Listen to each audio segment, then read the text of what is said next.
Hello friends, and a happy new year to you. So for my first video of the year, I thought we could go straight into talking about rings.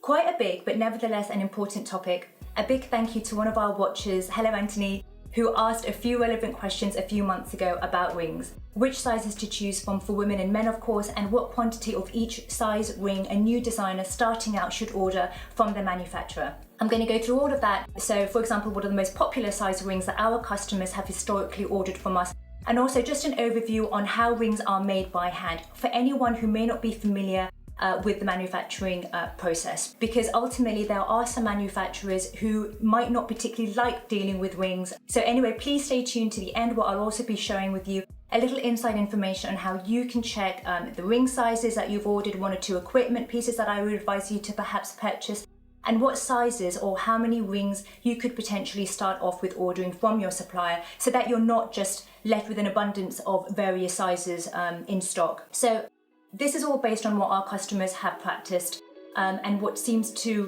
work pretty well for them. So yeah, please just stay watching. If you guys are new to this channel, welcome. I'm Kim, owner of Tide Design Distributors. We're a third generation family business since 1975, owning our manufacturing plant in Thailand, specializing in producing high-end sterling silver and gold jewelry. We've got our own in-house range, but the majority of what we do is manufacturing exclusively for our jewelry designer customers. We've always had our headquarters in London and recently a support office in the US. Please do get familiar with this channel by watching my intro video, which explains and gives you a better insight about my background in the jewelry industry and the purpose of this channel. Lastly, please don't forget to like or subscribe to the channel for all of the latest tips and videos on jewelry manufacturing.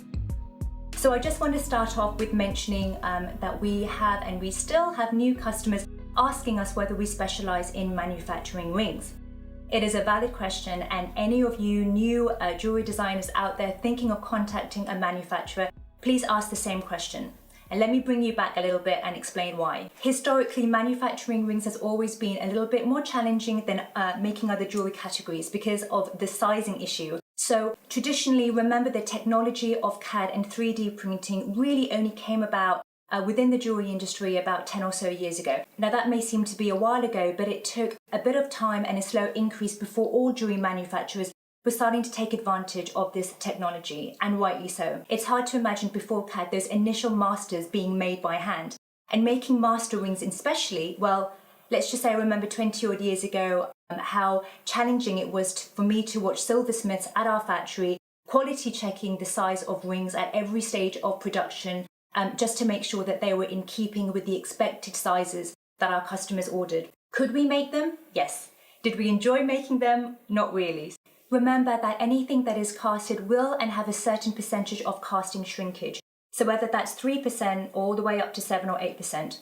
Therefore, silversmiths had to bear that in mind after rings are casted, because they've got to file and then polish the surface of the ring. So when you get to the inside or the inner part of the band, you've got to be super careful not to over polish, because if you do, well, you've then tampered with the size of the ring and potentially made the inner diameter slightly bigger. So my point is the introduction of CAD has helped to control the sizing. It's not a solution to the problem, but it certainly helps the first initial stages when the CAD design has been created, and having the easy capability of using the CAD technology to, for example, add the casting shrinkage into the CAD so that you know exactly what the inner diameter size of the master will be after it's casted.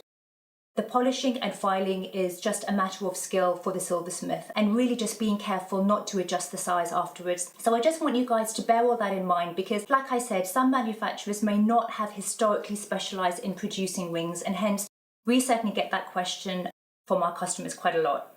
Let's quickly talk about sizes, because before I discuss the most popular sizes, I want to point out that, depending where you or your manufacturer is based in the world, there are usually two ways of illustrating ring sizes. Now here in the UK and my plant in Thailand, we work in the letter sizes as opposed to number sizes, which is more common in the USA. However, it doesn't matter, because even if you're used to, say, working in the number sizes and your supplier works in the letter sizes, you can easily just convert those sizes. And I'll give you an example of a ring size chart conversion that you can always refer to. But yes, this is how we work. And so for this video, that's what I'll be referring to, is letter sizes. So with regards to sizing, this is based on my customers' orders and their most popular sizes that they sell. Most of my customers, as you know, are based in UK, Europe, but we also have customers in the US, Australia and New Zealand. So if that helps you understand where the orders are coming from based on a geographic standpoint, then, well, that's great. So for the sizes for women, in general, the most popular size rings that my customers order are in the sizes L, M, N, O, P. Those are the 5 main sizes. Now, it doesn't mean that you have to go ahead and order 5 sizes. I have customers who do and those who don't. And the ones that don't, it's just because they don't want to hold that much in stock. But they could potentially opt for, say, 3 sizes, maybe call it your small, so your L size, your medium, your N size, and the large, which is your P size. Having said that, I also have customers where they'll order in half sizes too. So L, L and a half, M, M and a half, etc. because they find that some of their consumers want to have an exact size. Right now, it's hard for me to advise whether you go for the 3 or the 5 main sizes or include the half sizes, because it depends on what your jewellery line consists of and how much of your collection includes rings. So for example, customers who have more earrings and pendants, etc., and they have just, let's say, 2 different ring designs, may opt for just the small, medium and large sizes, so your 3 sizes. Whilst I have customers who their brand specialises more in rings, so in their case, offering the half sizes makes more sense. If you're somewhere in the middle and you have an equal amount of earring, pendants, bracelets and ring designs, I would suggest thinking about offering customers your 5 main sizes, so from L to P. With regards to men's sizes, I found that the average men ring size is somewhere between R and a U. So again, let's base it off the sizes Q through to the V, and the 5 main ring sizes being your R, S, T, U and V. We've manufactured rings where they went as large as Z+3. Those orders where our customer already had the pre-order of all the ring sizes, but yes, the Z Plus do also exist, even though it's on a rare occasion. It depends also on the design of the ring too, so all these factors to bear in mind when you're creating your ring designs and figuring out the sizes. With regards to the quantity, find out what your supplier's minimum quantities are. So if it's 50, let's say, or 20 pieces per design, then maybe you're better off not ordering each size going up, but missing a size and doing every other size.